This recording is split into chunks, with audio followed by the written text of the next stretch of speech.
Oleh karena itu memberikan support yang total kepada semua komponen itu menjadi sebuah keharusan. Jadi ya, kalau saya menyebutnya itu sebagai sebuah ekosistem.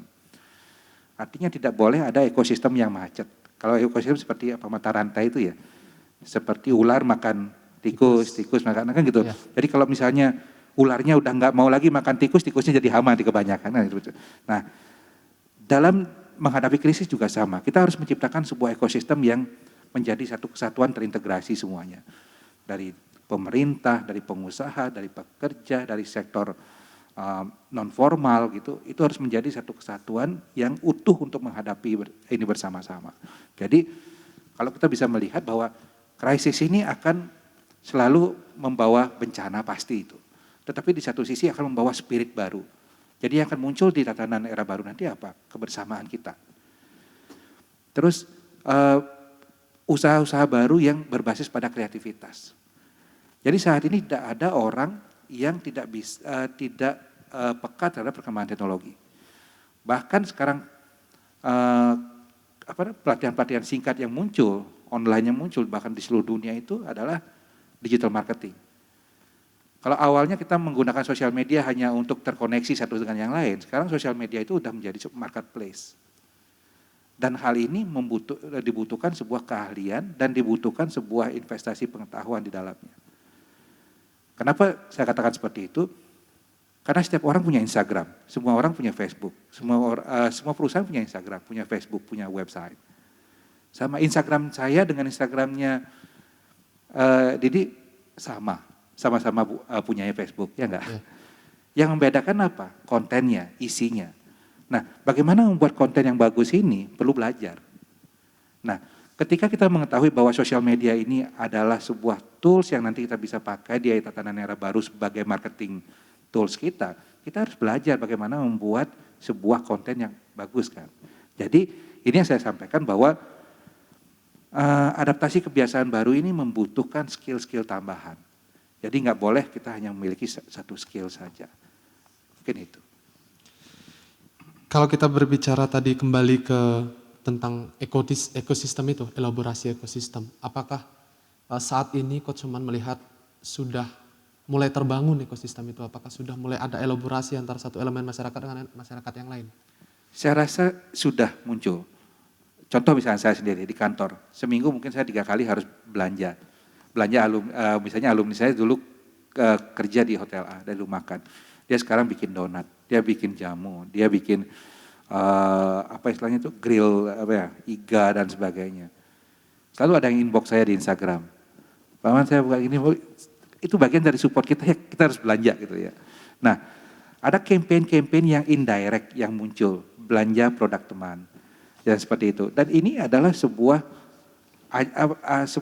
spirit baru sebenarnya. Sehingga ke depannya yang akan muncul di adaptasi kebiasaan baru ini sebenarnya bukan kompetisi, tetapi adalah kolaborasi. Nah, jadi semua orang akan berusaha untuk menciptakan warnanya sendiri. Karena kemarin saya ketemu dengan salah satu senior saya mengatakan, kalau enggak ada pandemi COVID-19, saya enggak bisa makan makanan hotel dengan harga yang murah. Kenapa dia katakan seperti itu? Oh karena ada chef-chef hotel itu yang dirumahkan, dia sekarang bikin bisnis dan rasanya enak sekali dan dikemas dengan bagus. Dan ini kalau kita memang peka, kita lebih baik berdiri di kaki optimisme melihat peluang-peluang ini daripada kita selalu menyalahkan. Apalagi menyalahkan COVID-19, kita nggak tahu kita komplainnya seperti apa, setelah kita salahkan dia akan respon seperti apa, nggak tahu juga gitu kan. Justru dia menyerang. Itu menyerang balik gitu. Kita nggak dalam tatanan berperang dalam saat ini, kita ingin berdamai. Kita ingin berdamai sampai akhirnya kita memiliki amunisi untuk mematahkan COVID-19 ini, yaitu ya vaksin atau obat itu sendiri. Baik. Sekarang saya ingin kembali ke Ibu Dayu. Kami di PPI membuka secara umum pertanyaan-pertanyaan kepada masyarakat, khususnya kepada para pemuda. Ada salah satu pertanyaan yang cukup menarik bagi kami. Ini dari anggota kami ternyata, namanya Gali Ngurah. Dia mempertanyakan pertanyaan yang cukup rasional, Bu. Kemarin ketika pandemi ini muncul, kemudian belum diterapkannya adaptasi kebiasaan baru, itu kasus itu sudah tinggi. Sudah mulai meningkat, sudah ada peningkatan. Kemudian dia bertanya, bagaimana ketika dalam tatanan baru ini, semua aktivitas masyarakat dibuka, semua kegiatan-kegiatan dibuka. Apakah kemudian kasus ini tidak akan meningkat juga, Bu? Apakah justru dengan ada adaptasi baru ini kemudian tidak akan menimbulkan kekhawatiran dari sisi kesehatan? Bagaimana kemudian Ibu dari sisi pemerintah menjawab hal itu? Terima kasih, ini yang nanya pinter banget ya. Jadi saya juga jawabnya jadi susah ya. Jadi seperti ini. Tadi disampaikan harus ada sebuah kesadaran, harus ada kolaborasi. Apa kita mau terus terpuruk? Itu. Iya. Betul ya. Jadi pemerintah sebetulnya kasus naik itu tidak terjadi, ini global, ini masalah global. Memang kasusnya naik. Kita lihat aja Amerika dan beberapa negara yang kita nyatakan pelayanan kesehatan terbaik, derajat indeks pembangunan manusianya terbaik, pendapatannya dan ekonomi bagus. Di Eropa itu juga naik juga ya. Jadi itu tadi khawatir ada kalau kita membuka semua aktivitas ekonomi, aktivitas apapun, jelas karena memang sifat virus ini dia mudah sekali menular, mudah sekali, dan setiap saat dia ada ini baru, pola baru yang harus kita cepat adaptasi dan cepat kita antisipasi. Jadi menurut Titiang ya, kalau memang dari sisi medis semua kegiatan yang memungkinkan terjadi penularan jelas akan meningkatkan kasus. Tetapi kalau kita juga semua sama-sama paham, karena kasus naik itu juga bukannya nasib doang, bukannya nasib ya, tapi juga mungkin saja perilaku itu diakibatkan pengetahuannya dia juga yang tidak update, ya pengetahuan siapapun ya, kata tadi masyarakat termasuk kita ya, tidak update sehingga kita antisipasinya juga kurang. Tapi karena kita memang dituntut semuanya harus berjalan, nah sekarang ini PR dari kita, dinas pemerintah dan semuanya ya, PR seharusnya kondisi yang kalau dulu namanya new normal itu adalah dalam pengawasan yang ketat dari yang punya otoritas. Jadi kalau kita baca new normal dulu ya, bahwa harus dalam pengawasan militer ya, sehingga jalan. Nah saat ini dengan adaptasi kebiasaan, mari kita sama-sama ikut saling mengawasi. Sehingga mungkin saja naik kalau belum paham banget, tapi percaya semua upaya pasti ada hasilnya. Dan semakin kita menutup peluang penularan, bukan peluang kegiatan, ya, sehingga ada aturan harus protokol kesehatan dalam semua kegiatan, semakin kita menutup peluang penularan masuknya virus ke tubuh kita, ya, jelas walaupun dia makin ganas misalnya, walaupun kegiatannya juga makin banyak, kita yakin bisa kita lakukan. Jadi pertanyaannya bagus sekali ya. Jadi artinya semua orang, semua lini, semua pihak harus siap menghadapi adaptasi kehidupan ini. Ya. Berarti di sini kehadiran adaptasi kebiasaan baru ini justru bukan meningkatkan kasus ataupun bagaimana tujuannya, tapi justru ingin mengevaluasi sebagaimana kita sampaikan di awal tadi, mengelaborasi antara ekonomi dan juga sisi kesehatan itu sendiri. Kemudian ini juga ada pertanyaan dari pemuda juga Bu, ini dari Deta namanya. Ini pertanyaan cukup spesifik, ini kembali ke protokol kesehatan Ibu. Dia bertanya, bagaimana protokol kesehatan ketika kita berolahraga? Ya karena kan kita banyak lihat kasus-kasus kemarin bahwa ada orang yang naik sepeda kemudian meninggal gara-gara pakai masker. Mungkin itu yang menjadi inspirasi dia. Sebenarnya bagaimana ketika kita berolahraga tuh perlu pakai masker nggak? Atau gimana sebenarnya protokolnya? Iya betul. Dalam surat edaran itu ada ya, dalam kalau nggak salah sektor olahraga juga ada ya di situ ya, gimana di tempat gym, gimana olahraga di itu nanti bisa mungkin dipelajari, tapi mungkin sedikit aja masukan. kita di kesehatan akan sulit menyimpulkan satu kasus saja atau beberapa kasus merupakan itu sebagai penyebab ya. Kalau kita bicara tentang sifat virusnya yang masuk lewat mulut dan hidung, itu yang pertama. Yang kedua, kita juga bicara soal jarak. Sekarang tren naik sepeda ya, sebetulnya ada aturannya. Kenapa tempat-tempat olahraga, tempat umum ya, taman-taman kota, taman-taman fasilitas umum olahraga juga kan ada protokol kesehatannya. Ya, jadi menurut saya kita harus pelajari dulu itu protokolnya Pelajari dulu. ya. Nah, kalau masalah dia meninggal karena masker, betul kalau kita lihat satu sisi kita sudah keluarkan, kita hirup lagi, tapi sebelumnya kan barang itu ada di sini. Iya, betul ya.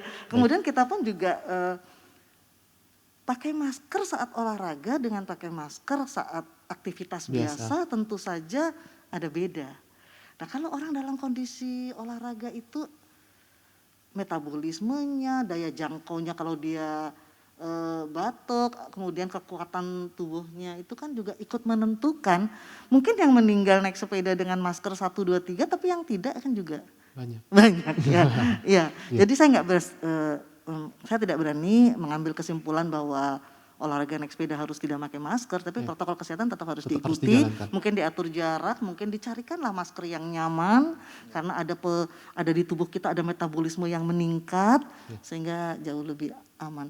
Mungkin itu bisa pintar juga ya, semua pintar-pintar nih pertanyaannya. Jadi kalau memang adik nanti mau berolahraga, coba baca protokol kesehatan khusus untuk olahraga, kegiatan olahraga. Surat edaran gubernurnya. Ada di edaran itu. Baik. Saya ingin kembali ke sektor pariwisata. Saya melihat dan mendengar webinar kemarin yang diadakan oleh Ekraf. Kebetulan Pak Wakil Gubernur juga hadir di sana. Beliau mengatakan bahwa Gianyar sudah terlanjur menggantungkan hidupnya dari sisi pariwisata. Sehingga di sini membawa konsekuensi logis bahwa pariwisata harus menjadi perhatian yang intens daripada pemerintah itu sendiri. Selaku Ketua Badan Promosi Pariwisata Daerah, barangkali Cokorda bisa menyampaikan kepada masyarakat bagaimana strategi pemerintah ke depan untuk kemudian menghidupkan pariwisata, kemudian menarik kembali wisatawan datang ke Gianyar, dan kemudian seperti yang Cokorda sampaikan tadi, untuk membuat lokal tourism kita, itu apakah sudah ditentukan strategi-strategi? Mungkin yang mulai dengan mengulas sedikit karakter pariwisata kita dulu ya, artinya di Gianyar ini. Tidak sedikit dari teman-teman pasti sering mendengar istilah pariwisata budaya. Pariwisata budaya yang mana itu menjadi leading karakter kita lah di Gianyar. Nah, ketika kita bicara pariwisata budaya, bagaimana ini terbentuk di Gianyar? Nah, khususnya di salah satu pusat perkembangan pariwisata Gianyar itu yang ada di Ubud. Nah, kita yang ambil contoh satu, bagaimana awal mulanya pariwisata budaya itu bergeliat. Nah, tiada lain bahwasanya ini dimulai dari interaksi antar manusia, orang dengan orang. Nah, di salah satu referensi ada dinyatakan bahwa orang ke Ubud itu dulu istilahnya itu bukan berwisata, matamiu. Karena bertemu dengan orang. Nah, karena bertemu dengan orang dalam hal ini, nah di sana ada simpul puri, ada simpul griya dan lain sebagainya, yang notabene adalah simpul budaya begitu ya.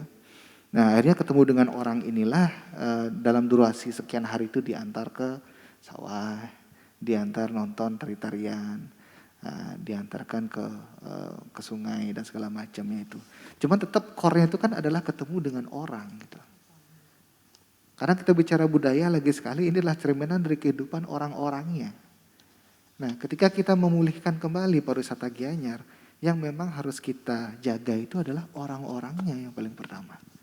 Jadi kita harus memastikan orang Gianyar ini masih tetap dalam keadaan sehat, masih tetap dalam keadaan bisa menjaga nilai-nilai budaya, walaupun mungkin secara kasat mata ada perubahan-perubahan tadi. Misalnya seperti menjaga jarak dan segala macam. Misalnya ada orang menikah tidak lagi bisa orang berbondong-bondong beresepsi gitu misalnya, yang hanya bisa disaksikannya berapa orang aja. Itulah standarnya itu. Tapi tidak akan merubah esensi-esensi dari nilai-nilai sosial itu. Nah selama itu terjaga semua, Tiang yakin citra pariwisata budaya Kabupaten Gianyar tidak akan berubah. Dan Tiang yakin akan tetap selalu kuat. Nah, yang membahayakan adalah ketika kita sudah memiliki satu amunisi ini, kita tidak kenal dengan amunisi kita tidak pakai, malah kita sibuk mencari amunisi lain. Nah, ini justru yang mengkhawatirkan. Sehingga seperti tadi Beli Nyoman menyampaikan adanya disrupsi, biar jangan sampai brand yang sudah kita miliki dari sekian lama, sekian tahun, sekian dekade ini, karena satu kondisi sekarang aja kita merubahnya. Nah, Tiang rasa harus tetap bagaimanapun pariwisata itu mengacu pada budaya, kepada aktivitas budaya. Entah bagaimana nanti mengemasnya, ini Tiang yakin seniman-seniman sekarang sedang memutar otak juga. Nah, seperti kemarin dari beberapa teman-teman yang bergerak di cak gitu ya, tari kecak. Iya. Bagaimana tari kecak dalam kondisi sekarang ini kan? Karena realitanya kan kita melihat bahwa tari kecak kalau ada desek-desekan, wah serunya kan di sana. Malah sekarang itu yang nggak boleh. Nah ini banyak teman-teman yang sudah menguras otak sekarang gitu. Nah itulah seniman namanya. Kalau hanya meniru habis itu dibuat lagi itu kan gampang. Seniman itu tantangannya justru sekarang melahirkan sesuatu yang baru. Nah, kecak ini Tiang yakin nanti suatu saat akan lahir sebuah kecak yang revolusioner artinya mengadaptasikan kondisi sekarang ini. Dan tidak sedikit juga Tiang yakin nanti ke depannya akan ada senderatari yang menceritakan tentang kehidupan masyarakat di saat ini gitu. Tiang yakin yang ini menjadi satu cerita nanti pada waktunya itu. Dan itu menjadi bagian dari budaya kita bahwasannya pada tahun sekian ada kejadian seperti ini. Seperti apa yang Tiang sering dengar ketika berbicara Gunung Agung meletus, bukan yang kemarin, yang dulu, yang tahun 63. Itu bagaimana menjadi sebuah cerita-cerita orang tua kepada anak-anaknya. Nah tentu ada nilai-nilai pelajaran di sana gitu. Bagaimana seperti Tiang sendiri di keluarga, bagaimana menerima semeton-semeton dari Karangasem pada saat itu. Nah ini menjadi satu pembelajaran tersendiri gitu, ke depannya. Nah seperti ini kurang lebih. Ya berarti di sini strategi ke depan itu yang menjadi center strateginya itu adalah budaya kita sendiri. Budaya sendiri. Artinya kembali kepada masyarakat sendiri. Karena kuncinya adalah di sana. Nah kaitannya dengan protokol-protokol kesehatan, kemarin juga yang sempat sampaikan, bahas juga dengan beberapa pengelola destinasi ya. Kalau memang kita sudah menganggap bahwa kondisi ini normal, kita harus terima ini sesuatu yang normal. Nah ketika kita membicarakan sesuatu yang normal, istilahnya kita tidak perlu lagi secara khusus mengekspos gitu. Kemarin mungkin Didik masih ingat contoh yang Tiang beri kemarin itu adalah usaha hotel. Tidak ada yang membuat iklan bagaimana caranya tidur. Karena normal semua orang bisa tidur. Semua orang sudah tahu gimana caranya tidur. Tapi yang ditunjukkan adalah esensi bagaimana mereka masuk ke ruangan, melihat pemandangannya seperti apa, buka pintu balkoni, melihat balkoninya seperti apa, kan begitu. Bukan tidurnya, atau mungkin lebih spesifik lagi satu. Di toilet orang tidak mengajarkan bagaimana caranya buang air begitu kan?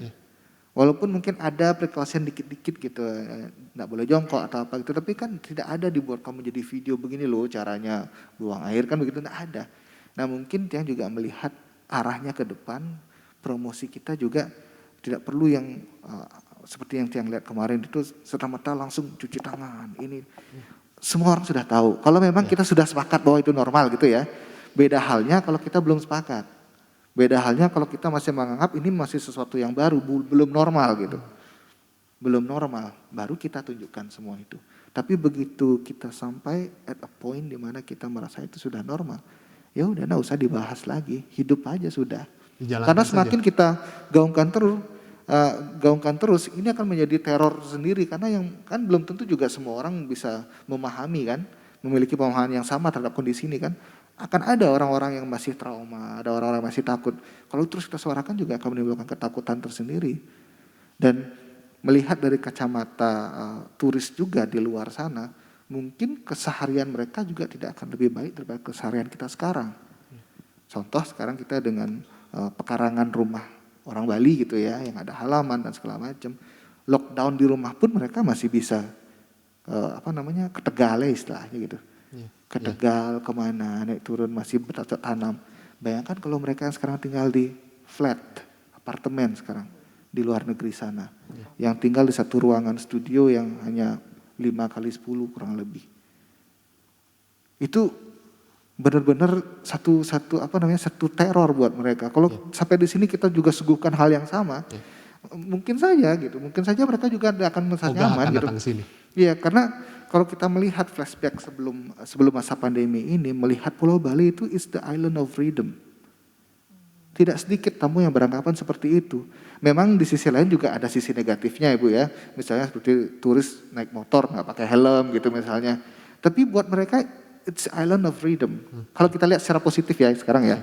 Artinya mereka memasuki sebuah dunia yang mereka tidak dapat sebelumnya.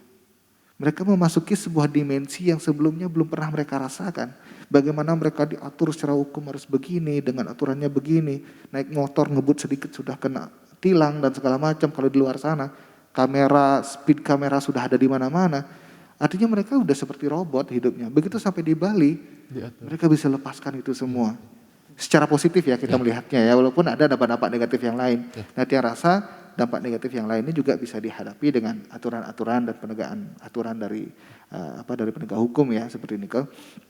Yang jelas kembali kita sampaikan bahwa kalau kita harus menerima situasi ini harus kita terima secara bersama-sama sehingga sesuatu yang bersifat standar kita di Gianyar ini benar-benar atas acceptance kita semua gitu. Bukan standarnya pemerintah, bukan standarnya pengusaha, bukan standarnya pemerintah, tapi standar kita bersama. Dan itu kita bahasakan dan itu kita promosikan dan sementara kedepannya pariwisata Gianyar juga akan pulih. Ya, baik. Dari Pak Nyoman Sukadana sendiri menyinggung tadi apa yang disampaikan oleh Cokorda mengenai kecemasan sebagai salah satu momok ataupun berita-berita tentang COVID yang kemudian bisa jadi momok terhadap pariwisata kita. Bagaimana seharusnya masyarakat khususnya kemudian bisa menanggulangi hal itu? Tentunya dari sisi media sosial barangkali dan lain sebagainya. Iya, mungkin sebelum ke sana saya ingin sedikit ya bicara tentang bagaimana landscape perusahaan sebelum COVID ini terutama di Bali yang dominasi oleh tourism. Kalau kita berbicara bisnis tourism, pariwisata, ini kan service industry sebenarnya. Dimana kalau service industry ini kan identik dengan engagement. Jadi yang dijual ini kan engagement, experience, ya, pengalaman dan engagement. Dan engagement ini identik dengan apa? Dengan hal-hal yang sangat simpel, senyum, ya, kedekatan. Which is ini sekarang terdistance kan. Senyum kita terdistance oleh masker. Hide and smile, jadi kita nggak pernah melihat bagaimana senyum yang mampu menunjukkan senyum orang Bali yang sebelumnya begitu tulus gitu ya. Kan ini problem bagi kita sebenarnya. Nah, jadi yang perlu kita lihat sekarang ini adalah membangun uniqueness baru, bagaimana menciptakan sebuah engagement dan experience di tengah semua keterbatasan yang dibatasi ini. Gitu. Ya, di tengah semua aturan-aturan yang dibatasi ini. Nah, bagi kita ini yang sangat setuju dengan Joko tadi mengatakan bahwa cukup sudah pemerintah sekarang yang menelurkan begini caranya cuci tangan. Karena itu sudah menjadi sesuatu yang keharusan kita lakukan. Yang harus dilakukan oleh perusahaan saat ini adalah membangun uniqueness, menemukan uniqueness baru, menemukan cara baru bagaimana caranya membangun engagement dan menciptakan experience itu. Karena kita nggak bisa keluar dari roh bahwa kita ini adalah services industry. Bahwa kita ini adalah sebuah industri yang dibeli mahal karena faktor pelayanan, ya, genuinity yang kita miliki, sincerity yang kita miliki. Nah, terlepas dari semua itu, ini relevansinya dengan pertanyaannya Didi tadi bahwa apa yang seharusnya kita lakukan? Yang seharusnya kita lakukan adalah menggali uniqueness tempat kerja kita, industri kita. Uniqueness itu apa? Bukan suatu yang pabrik, yang umum. Contoh misalnya ada beberapa perusahaan-perusahaan yang sebelum pandemi ini pun mereka itu tidak pernah mengekspos produk utamanya. Tapi yang diekspos justru memang adalah experience yang ditimbulkannya. Kalau kita contoh sebut saja misalnya Harley Davidson, dia nggak pernah mengatakan bahwa motor saya ini adalah motor yang paling bagus seperti ini kalau dipakai ngebut seperti ini, kalau kan enggak, dari sisi fungsi dia jarang sekali menyampaikan dari sisi fungsi. Sama seperti di hotel tadi disampaikan, dari sisi fungsi hotel itu tempat apa? Tempat tidur, tapi nggak pernah kita ngajarin bagaimana tidur. Bagaimana kita pernah nggak mengekspos bahwa kasur saya ini adalah king coil atau apa gitu misalnya. Jarang kan, karena semua orang juga pasti ingin memberikan yang terbaik untuk sebuah produk utamanya. Tetapi kembali lagi seperti perusahaan Harley Davidson tadi mengatakan yang dijual itu kan sebuah pesan. Pesannya itu adalah kebebasan Amerika. Nah, kita juga sama seperti di masing-masing kita punya brand nih, properti kita punya brand, hotel kita punya brand. Apa yang akan menjadi uniqueness di kebiasaan, di adaptasi kebiasaan baru ini? Kalau belum ada, ini PR kita untuk menemukan itu. Dan show off ini melalui apa? Melalui semua media yang kita punya, sosial media dan semua media yang kita punya, baik itu yang komersial ataupun yang sosial media. Terus yang kedua, yang terpenting sebenarnya adalah bagaimana kita sebagai salah satu elemen yang ada di industri tersebut memiliki sense of belonging yang kuat. Sehingga kita bisa melakukan sebuah aktivitas yang inline dengan brand di mana kita berada. Misalnya saya berada di perusahaan Hotel A. Value Hotel A ini seperti apa sih? Aktivitasnya seperti apa? Dan kita sebagai, walaupun hanya sebagai apa misalnya, supervisor, waiter, atau manager di sana, kita ini ada ambasador. Kita ini ambasador bagi perusahaan kita. Lebih-lebih ketika kita melihat bahwa sekarang concern kita adalah market bukan internasional, market domestik. Di mana setiap orang ini terhubung satu sama lain di semua sosial medianya. Mau nggak mau kita harus membuat aktivitas kita ini inline dengan brand perusahaan kita. Dengan cara seperti itu rasanya, karena memang sebenarnya kompetisinya sekarang adalah kompetisi di sosial media ya. Gitu. Jadi ya ada istilah namanya micro influencer. Siapa yang disebut, kalau dulu kita punya uang kita kasih sewa artis untuk sebagai brand ambassador kita. Tapi lama-kelamaan itu kan imun. Karena kenapa? Karena artis itu kan nggak advocators kita. Siapa yang nyuruh dia beriklan ya beriklan aja. Sekarang dia iklanin A, besok dia iklanin B, besok 2 hari lagi dia iklanin C gitu ya kan. Nah, sehingga di satu titik masyarakat tahu, oh ini nggak bener nih gitu. Ini dibayar. Makanya adalah istilah micro influencer. Micro influencer itu siapa? Semua komponen yang ada di industri itu, ada di perusahaan tersebut. Termasuk adalah karyawannya, termasuk adalah tamunya, repeaters, guestnya, sehingga fase terakhir dari sebuah proses sampai ke tingkat advocates itu kan kecapai. Dari awalnya dia tertarik, ada si A posting sesuatu, oh ini menarik nih. Nah, itu kan proses dia appeal ya, tertarik. Setelah itu dia mencoba untuk mencari-cari tahu. Proses asking itu. Dia cari-cari tahu, terus tanya-tanya, oh ini berapa sih harganya? Kalau dilihat, oh harganya begitu mahal dengan kualitas seperti ini. Dan fase berikutnya adalah buy. Belilah dia. Yang dia rasa bagus itu dia beli. Setelah dia beli, dia experiencing ya, dia rasakan, oh begini rasanya saya menginap di sini, saya menggunakan ini, oh enak rasanya. Setelah itu mereka akan berbicara keluar. Ketika dia mendapatkan sebuah pengalaman dari A sampai Z itu bagus, excellent di sana. Karena orang lain mengatakan bahwa perusahaan A itu jelek, dia nggak akan mau bilang itu jelek. Enggak kok, saya ada di sana, saya pernah di sana dan bagus. Lagi dibilang jelek, enggak, saya nggak ada lihat jeleknya, bagus. Nah ketika dia selalu bilang bagus, ini beyond loyalty sebenarnya. Lebih dari sekedar loyalty, tapi udah advocators. Dia ini adalah tipe-tipe micro influencer yang dibutuhkan untuk sebuah sustainability sebuah perusahaan ke depannya. Mungkin itu. Ya. Sekarang saya ingin ke Ibu selaku Kepala Dinas. Tadi mencermati apa yang disampaikan Cokorda juga mengenai ketakutan ataupun kecemasan untuk yang ada hubungannya dengan pariwisata. Ini juga ada pertanyaan Bu dari pemuda juga. Ini namanya Andri Ani.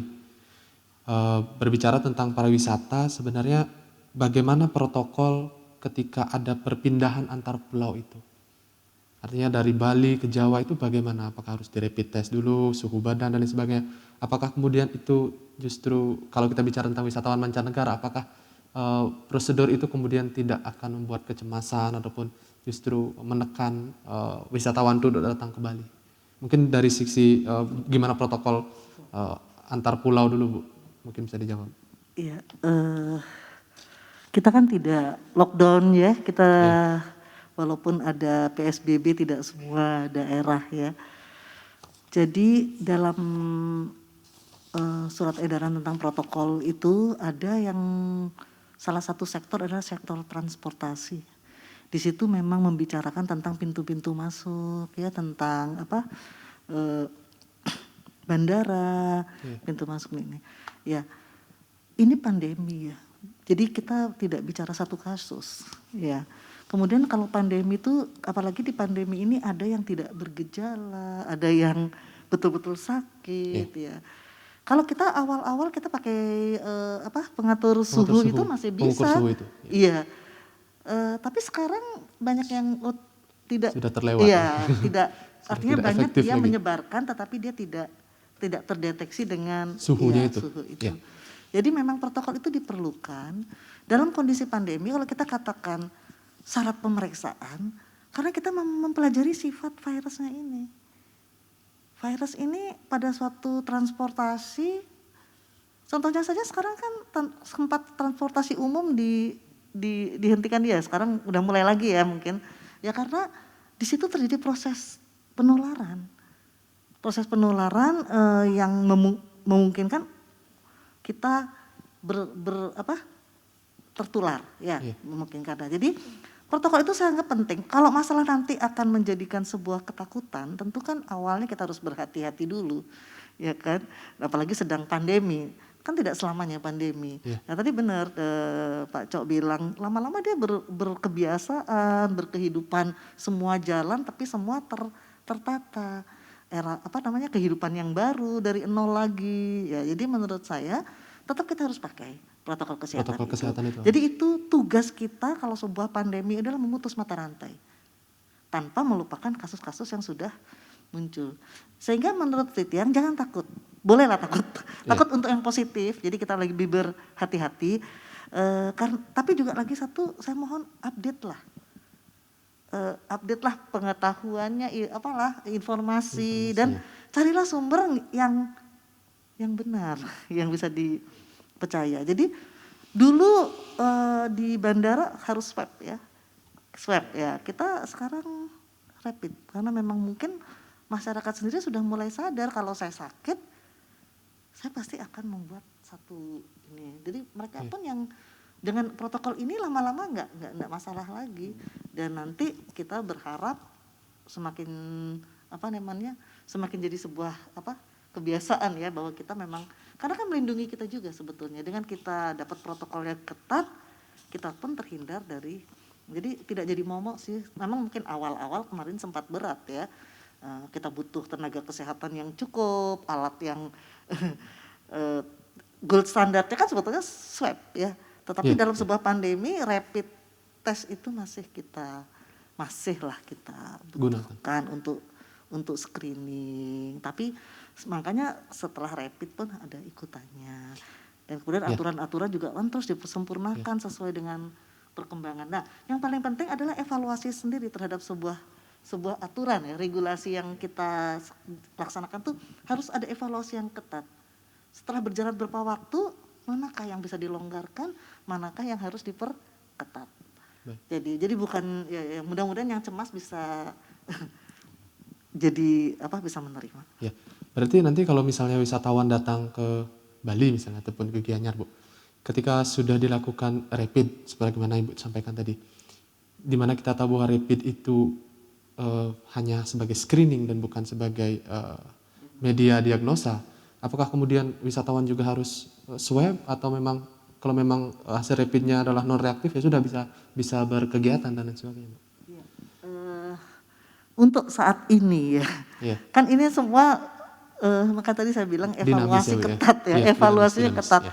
Kalau ternyata yang datang pun juga mereka nggak mungkin datang dalam kondisi yang tidak apa ya istilahnya yang berisiko. Jadi kita harus lihat evaluasi lagi. Kalau memang nanti ternyata mereka sudah bahkan mereka mungkin minta malah justru bukannya lagi di Sudah rapid mandiri lah atau ya. atau mereka menunjukkan. Sudah menjadi Jadi kebutuhan. menurut itu yang tadi pertanyaannya apakah bagaimana dirubah Apakah kemudian setelah rapid baru mereka diperbolehkan? apakah misalnya rapidnya non reaktif mereka wajib swab atau bagaimana? Iya.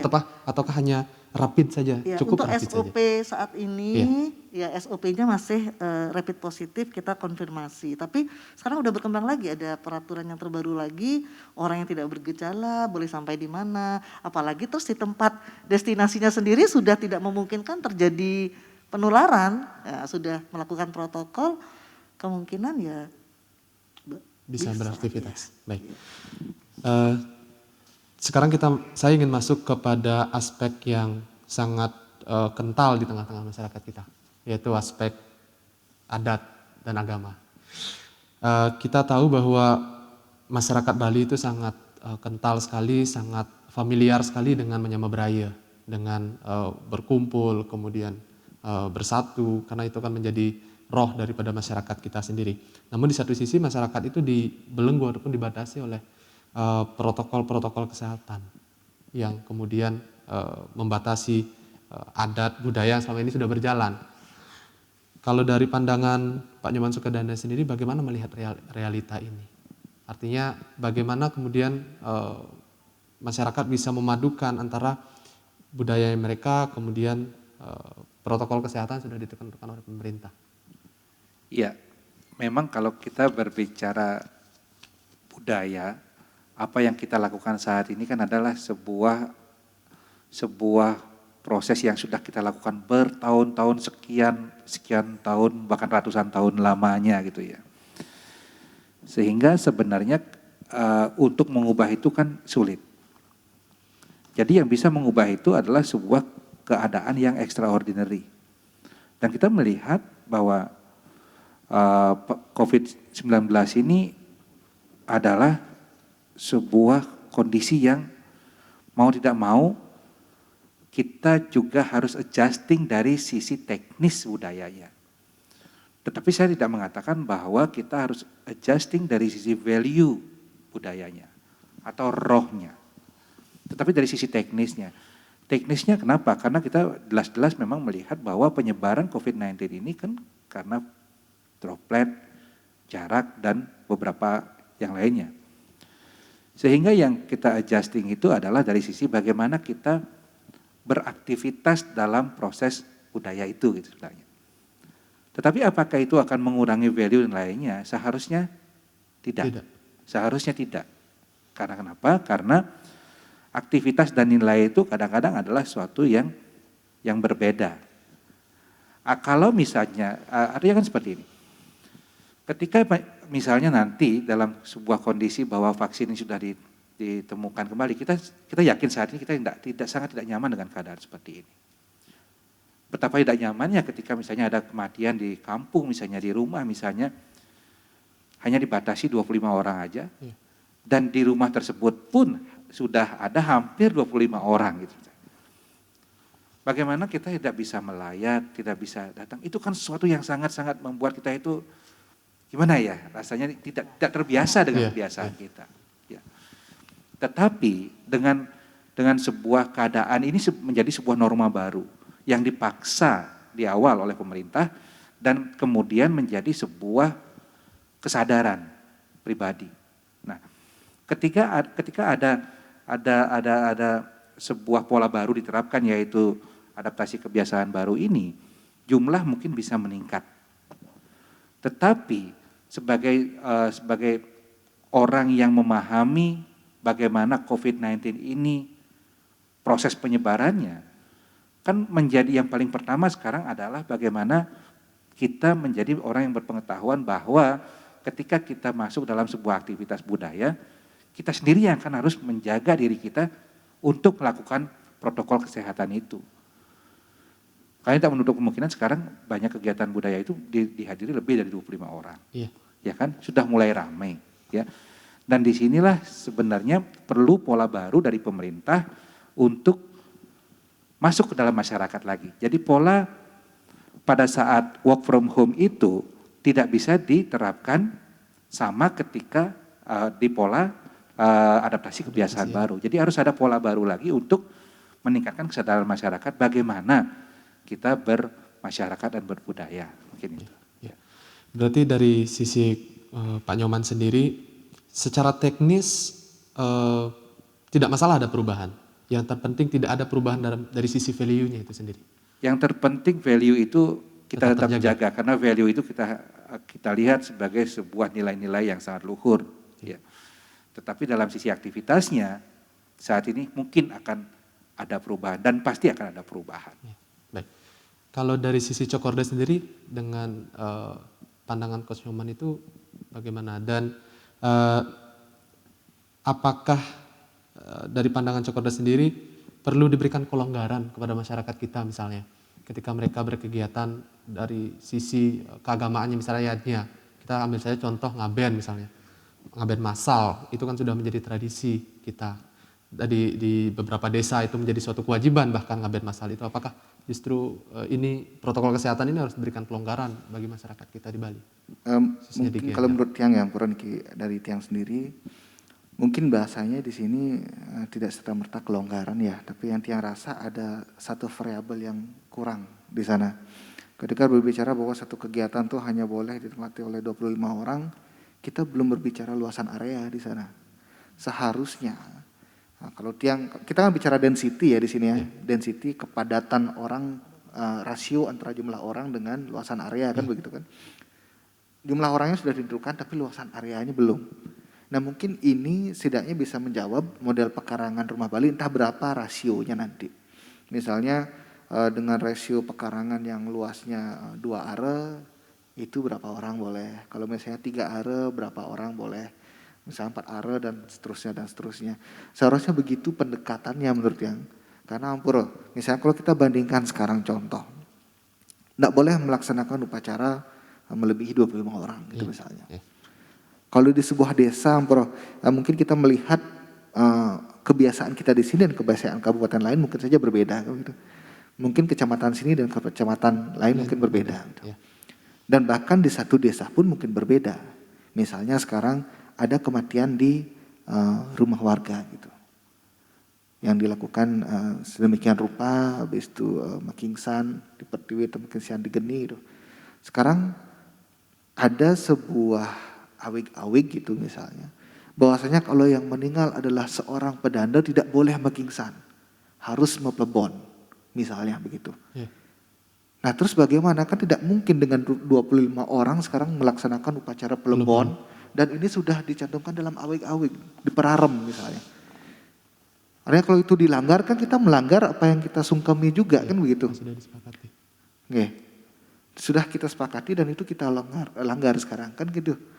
Nah dadosnya mungkin harusnya ada rasio-rasio lain lagi gitu. Seperti Bliman sampaikan tadi, harus ada pendekatan-pendekatan lain lagi gitu. Sehingga dinamika budaya kita juga tidak langsung dipukul rata semua. Contoh misalnya mungkin lagi satu, semisalnya sekarang ada feodalan di Purwopanti misalnya, atau di Puro Pemaksan gitu, yang jumlah pemedaknya mungkin tidak begitu banyak.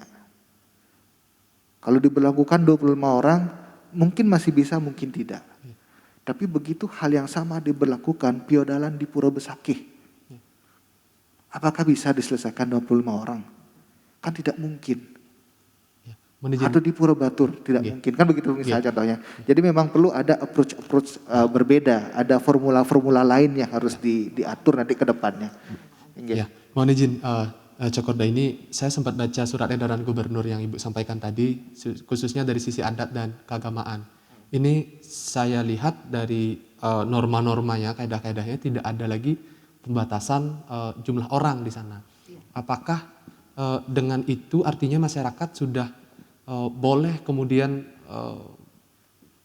beraktivitas seperti sedia kala, artinya sudah bisa melaksanakan ngaben massal, pernikahan sesuai dengan apa-apa yang sudah dilaksanakan kemarin, atau justru harus tetap memperhatikan apa yang Cokorda sampaikan tadi, ada indikator-indikator lainnya selain juga jumlah orang itu. Mungkin lebih tepatnya menjawab ke Ibu nih nanti ke depan, karena terkait dengan aturan pemerintah ini kan kaitannya dengan pemangku kebijakan yang tidak dalam kapasitas nikel. Tapi setidaknya yang bisa Titiang sampaikan adalah ketika kita berbicara berkehidupan ke masyarakat gitu ya, kita harus ingat bahwasannya tanggung jawab atas kesehatan diri kita sendiri itu adalah tanggung jawab kita sendiri gitu. Artinya benyang pungkuran wenten kegiatan adat, terus hal yang tidak diinginkan terjadi, terus kita menyalahkan orang lain gitu. Nah ini jangan gitu. Kalau memang kita siap dengan konsekuensinya, durus margiang gitu kalau tidak berpikir ya. Margiang, apalagi seperti Didik bilang tadi, sudah tidak dicantumkan lagi bahwa harus segini, tidak boleh lebih daripada ini. Margiang. Tapi ingat, lakukan dengan rasa tanggung jawab yang tinggi. Biar jangan sampai nanti misalnya di satu daerah gitu, ada upacara ngaben, dilaksanakan begitu dengan ramai dan segala macam. Terus terjadi apa-apa, ini disalahkan ibu, Ibu kok bisa begitu ibu, kan begitu kan? Nah biar tidak seperti itu, jadi kita semua harus mengemban tanggung jawab yang sama. Seperti arahan Bapak Presiden juga, bahwasanya yang bertugas untuk memutus mata rantai ini adalah kita semua. Nah ini harus kita pegang secara bersama-sama, dan nanti implikasinya tidak hanya di adat saja, nanti di dunia pekerjaan juga akan seperti itu. Di dalam berolahraga juga seperti itu. Keseharian kita dalam bergaul juga akan seperti itu. Nah, kita kurang lebih. Nah sekarang karena tadi Cokorda mengatakan itu adalah kapasitas Ibu, sekarang saya tanya ke Ibu. Tadi sebenarnya saya ingin tanya ke Ibu, tapi karena berkaitan dengan apa yang disampaikan oleh Cokorda tadi, maka saya tanyakan dulu. Nah sekarang saya ingin tanya ke Ibu. Karena memang sudah tidak ditentukan dalam surat edaran gubernur itu mengenai pembatasan jumlah orang itu, Bu. Apakah masyarakat ke depan sudah artinya ya sudah bisa lebih leluasa daripada kemarin lah. Artinya sudah bisa melaksanakan resepsi dengan jumlah orang yang lebih banyak, melaksanakan ngaben yang dengan tenaga yang lebih banyak. Karena kan bagaimanapun juga itu sudah berjalan hampir mungkin beratus-ratus tahun, artinya ngaben dengan jumlah orang. Apakah dengan surat edaran gubernur itu kemudian tidak ada pembatasan jumlah itu, masyarakat sudah bisa leluasa melaksanakan aktivitas-aktivitasnya? Silakan. Sebetulnya Pak Chow sudah jawab juga kok tadi. Jadi begini, dipersilakan dengan protokol, itu artinya luas ya. Jadi tujuan protokol kesehatan itu kan memutus mata rantai, tidak terjadi penularan berdasarkan sifat-sifat virus itu. Jadi di surat edaran baru intinya adalah kita perhatikan sebuah kegiatan baik sisi kemungkinan ada tidaknya peluang untuk terjadi penularan. Jadi benar tadi tanggung jawab sendiri, betul, individunya mencegah terjadi masuknya dia ke tubuh dan menularkan. Kelompoknya ini juga termasuk penyelenggara ya. Penyelenggara kan dalam hal ini yang mau buat acara itu harus memperhatikan sifat-sifat karakteristik acara itu memungkinkan atau tidak terjadi proses penularan. Jadi dia harus atur supaya jarak terlaksana, kumpulnya orang atau kerumunannya orang ini tidak memungkinkan terjadi interaksi yang membuat proses penularan. Dan kebetulan dalam surat edaran sendiri ada pedomannya sudah untuk acara-acara ini ya. Karena apa, kemarin kita kembali ke belakang, beberapa kasus pernikahan yang melibatkan resepsi terlalu banyak kesedihan di situ, banyak korban ya dari keluarga. Nah, jadi sehingga kalau menurut yang jawaban Pak Cok sudah benar. Jadi durusang nggih, tapi mari kita jaga supaya tidak terjadi klaster baru. Itu kan namanya klaster nanti ya, satu kelompok itu jadi tidak klaster, apalagi nanti sampai ke subklaster. Ya, itu termasuk juga di dunia kerja. Mau sama kita tutup mall atau kita tutup kantor atau kita tutup. Bagaimana kalau ada di situ aturannya, padahal mereka harus melakukan step-stepnya. Kalau dia lebih dari sekian orang sudah terjadi ini, di kantor pemerintah pun kita nanti akan diatur dalam satu ruangan. Jadi dalam surat edaran itu sudah sangat apa ya, sudah sangat jelas walaupun tidak dihitung, tapi bagaimana kita di tempat itu tidak terjadi proses penularan. Berarti yang terpenting di sini adalah boleh dilaksanakan, Boleh, di iya.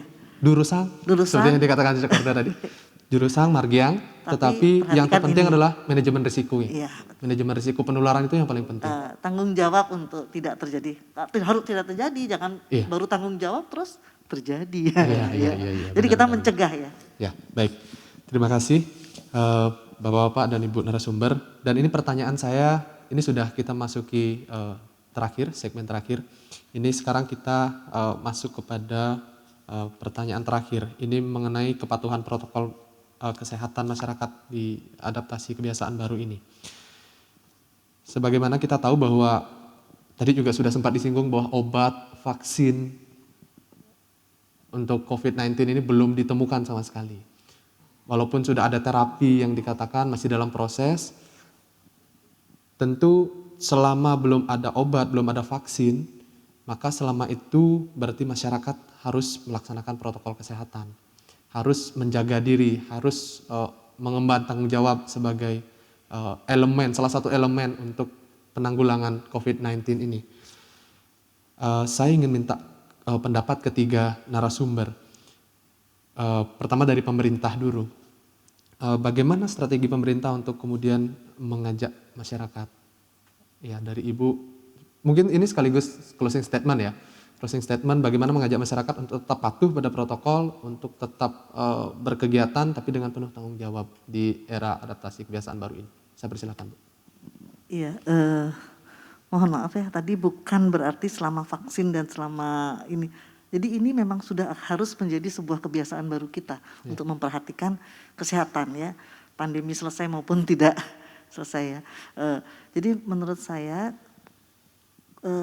pemerintah tidak bisa bekerja sendiri, satu sektor tidak bisa bertanggung jawab sendiri. Jadi ngiring kita bersama berkolaborasi untuk mematuhi dan disiplin serta saling mengingatkan untuk melaksanakan protokol kesehatan di dalam beraktivitas sehingga produktivitas dan tetap sehat itu bisa terjaga.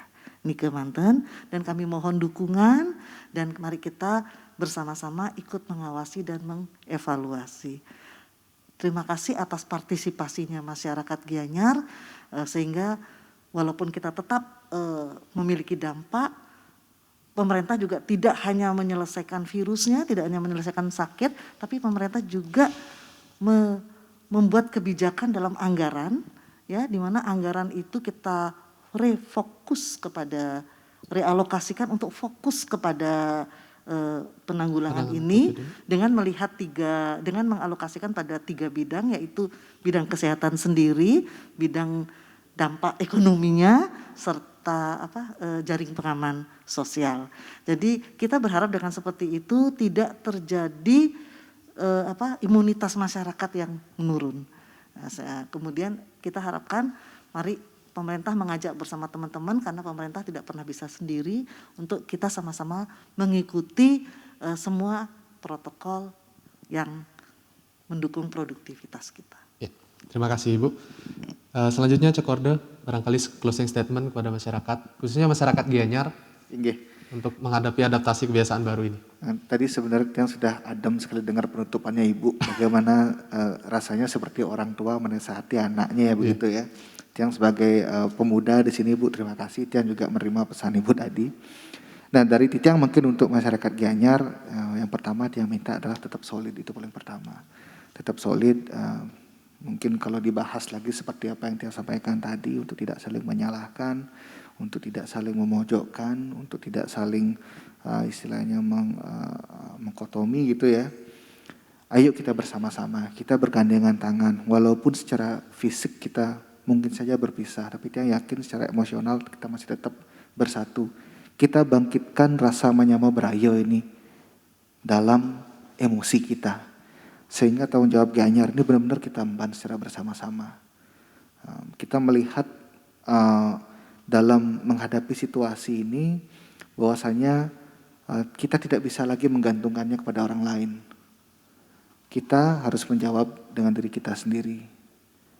Bahwasanya kesehatan kita adalah tanggung jawab kita sendiri.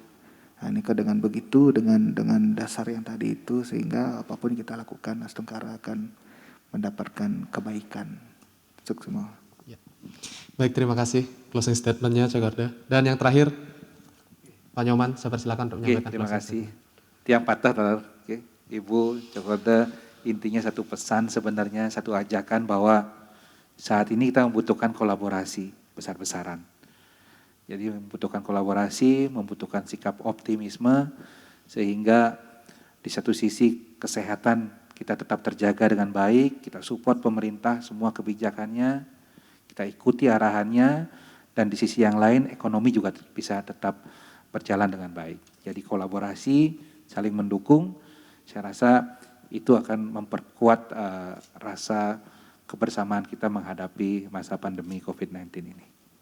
Ya. Semua. Baik, terima kasih closing statement dari Coach Nyoman, dan juga ini sekaligus menutup diskusi kita hari ini. Ya, saya ucapkan terima kasih kepada Budayu, kemudian Cokorda dan Pak Nyoman sudah hadir dan sudah berkenan sharing kepada masyarakat Gianyar, dan khususnya kepada pemuda kita Gianyar. Bagaimanapun juga pemuda itu sebagai ikon perubahan, mudah-mudahan bisa menjadi penyalur informasi kepada masyarakat kita. Dari pembicaraan kita tadi, dari sekian statement yang disampaikan, dari argumentasi yang disampaikan, saya berkesimpulan bahwa COVID-19 ini adalah sebuah disease, adalah sebuah bencana. Tapi itu adalah bencana untuk aspek-aspek kehidupan tertentu. COVID-19 ini tidak bisa menjadi bencana bagi kebersamaan kita, produktivitas kita, dan rasa saling memiliki kita di tengah masyarakat. Tentu adaptasi kebiasaan baru yang akan datang ini tidak hanya dimaknai sebagai sebuah norma yang tertulis dalam aturan-aturan, tapi harus lebih dalam dan substansial, bahwa adaptasi kebiasaan baru ini harus dimaknai sebagai sebuah harapan dan juga peluang baru. Saya kira demikian. Terima kasih. Om Santi Santi Santi Om.